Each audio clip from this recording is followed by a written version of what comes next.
বিসমিল্লাহির রাহমানির রাহিম। সূরা আয-যুখরুফ। আয়াত 12। এবং যিনি যুগলসমূহের প্রত্যেককে সৃষ্টি করেন এবং যিনি তোমাদের জন্য সৃষ্টি করেন এমন নওজান ও চতুষ্পদ জন্তু যাতে তোমরা আরোহণ করো। আয়াতের তাফসীর। যিনি সমস্ত জোড়াসমূহকে সৃষ্টি করেছেন, এক, এবং তিনি তোমাদের জন্য সৃষ্টি করেছেন জলযান ও পশু, যাতে তোমরা আরোহণ করো।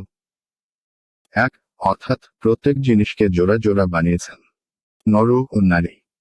যাবতীয় উদ্ভিদ, শস্য, ফলমূল এবং জীবজন্তু সবেই রয়েছে স্ত্রীর এই ধারা। কেউ কেউ বলেছেন, এ থেকে পরস্পর বিপরীত জিনিসগুলোকে বোঝানো হয়েছে, যেমন আলো আধার, সুস্থতা অসুস্থতা, সুবিচার অবিচার, ভালো মন্দ, ঈমান কুফর, কোমলতা কঠোরতা ইত্যাদি। কেউ বলেছেন, এখানে জোড়া মানে বিভিন্ন প্রকার, অর্থাৎ সমস্ত প্রকার বস্তুর স্রষ্টা আল্লাহ। আয়াত 13। যাতে তোমরা ওদের পৃষ্ঠে স্থির হয়ে বসতে পারো, তারপর তোমাদের রবের অনুগ্রহ স্মরণ করো যখন তোমরা ওর উপর স্থির হয়ে বসো এবং বলো, পবিত্র ও মহান তিনি যিনি এদেরকে আমাদের বশীভূত করে দিয়েছেন, যদিও আমরা সমর্থ ছিলাম না এদেরকে বশীভূত করতে। আয়াতের তাফসীর। যাতে তোমরা ওর পিঠে স্থির হয়ে বসতে পারো, এক, অতঃপর তোমরা তোমাদের প্রতিপালকের সম্পদ স্মরণ করো ও বলো, পবিত্র ও মহান তিনি যিনি একে আমাদের বশীভূত করে দিয়েছেন, যদিও আমরা একে বশীভূত করতে সমর্থ ছিলাম না। 2, 1 এর অর্থ অথবা স্থির হয়ে বসতে পারো অথবা সওয়ার হতে পারো।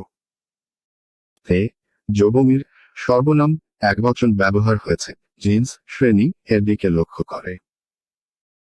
2, অর্থাৎ যদি এই পশুগুলোকে আমাদের অনুগত ও বশীভূত না করে দিতেন, তবে আমরা তাদেরকে আমাদের আয়ত্তে এনে তাদেরকে বাহন ও বোঝ বহনের জন্য এবং অন্যান্য উদ্দেশ্যে ব্যবহার করতে পারতাম না।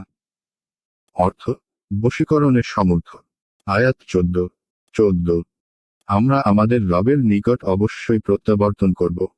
আয়াতের তাফসীর। আর আমরা আমাদের প্রতিপালকের নিকট অবশ্যই প্রত্যাবর্তন করব।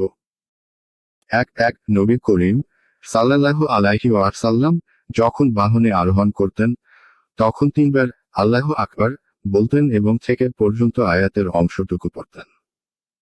এছাড়াও কল্যাণ ও নিরাপত্তা চেয়ে দোয়া করতেন। দোয়াগুলো দোয়ার বইগুলোতে দ্রষ্টব্য। সহিহ মুসলিম, কিতাবুল হাজ্জ।